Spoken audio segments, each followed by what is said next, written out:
Voilà pour le grand format de notre camarade Tanguy Flores. Allez, autre chose maintenant, c'est le jeudi. Le jeudi, c'est le billet d'humeur de Mathieu Chanvillard qui nous a rejoint. Salut Mathieu.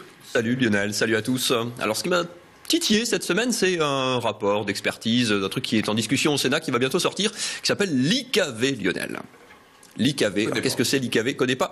L'indemnité kilométrique vélo, c'est un dispositif qui devrait permettre aux employeurs de verser une indemnité à leurs salariés qui viendraient travailler à vélo. Alors je me suis frotté les mains, moi qui justement quotidiennement viens sur mon vélocipède travailler ici sur ce plateau, j'ai fait les comptes, à raison de 25 centimes net du kilomètre, j'ai fait mes petits calculs, ça ferait à peu près 30 € par mois. Alors vous allez me dire, c'est pas fou, mais c'est pas mal non plus, pas de quoi se payer un bon siège à l'Opéra National de Strasbourg, et bon, tout juste de quoi emmener les enfants manger chez Ronald. Mais bon, pas la peine non plus de faire les fous et de déménager plus loin pour faire monter le kilométrage, hein. C'est plafonné, ça devrait être plafonné à 55 €.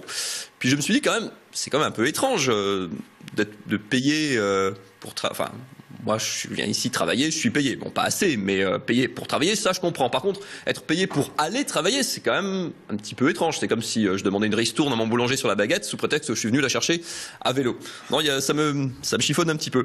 Moi, si je me déplace à vélo au départ, c'est pas pour l'argent, c'est parce que déjà je suis un gentleman, je laisse la voiture à mon épouse, bon pour qu'elle cherche les enfants et qu'elle fasse les courses surtout. Mais non, c'est quand même surtout parce que c'est quand même vachement plus sympa, c'est économique et c'est écologique. Ça, c'est des vraies et des bonnes raisons.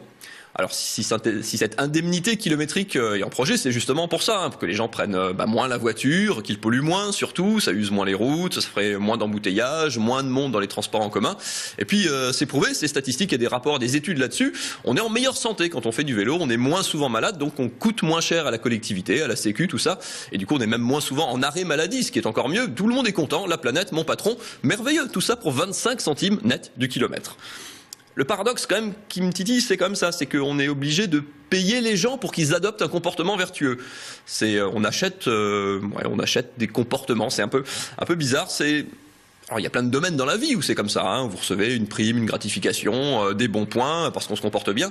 Mais genre la vie ensemble, en société, dans quand même plein de domaines, c'est normal. Enfin, ça devrait être gratuit de se comporter normalement. On se comporte bien en classe, c'est normal. On ne fout pas la planète en l'air comme ça. Non, c'est à peu près normal. C'est plutôt quand on va à l'encontre du système qu'on est sanctionné, quel que soit le barème de sanction, quand on transgresse des choses, quand on pollue la planète, voilà, on est taxé comme sont taxés ou devraient être taxés les véhicules les plus polluants. C'est quand on inverse la logique que ça devient un petit peu étrange. C'est un peu un aveu d'échec en fait. C'est genre on n'a pas assez de courage pour punir et taxer jusqu'au bout. Alors du coup, on va récompenser les autres pour qu'ils essayent de faire bien et qu'ils compensent. Avec une logique un petit peu comme ça, pour lutter contre l'abstention, bientôt on sera payé pour aller voter, alors que normalement c'est pareil, on fait ça gratuitement, c'est un devoir civique. Ça me fait penser à deux autres précédents. Le premier, c'est un médecin qui, sous couvert de se soucier de la santé des jeunes, qui souvent mangent mal, prennent du poids pendant l'adolescence, qui proposait qu'on mette une bonne note au bac à ceux qui ne grossiraient pas trop pendant leur cursus. Alors pour l'instant ça n'a pas vu le jour, mais ça a fait discussion, polémique, ça n'a pas été appliqué. Le deuxième, par contre, il existe toujours, c'est un dispositif ancien en plus qui permet de déduire de ses impôts les dons qu'on fait à certaines associations et aux partis politiques aussi, parce que quand même, faut pas déconner. Alors je sais pas, c'est pareil, c'est un peu étrange. Alors c'est très bien pour les associations qui reçoivent certainement plus d'argent, mais au départ on donne pas de l'argent à Action contre la faim ou au Resto du Cœur pour payer moins d'impôts. Enfin j'espère, on fait quand même plutôt pour aider les gens. Puis ça véhicule un drôle de message de l'État ou de la société, ça fait un peu genre regardez, vous payez moins d'impôts, on est sympa. Puis pendant ce temps, c'est les associations qui scoltinent le sale boulot.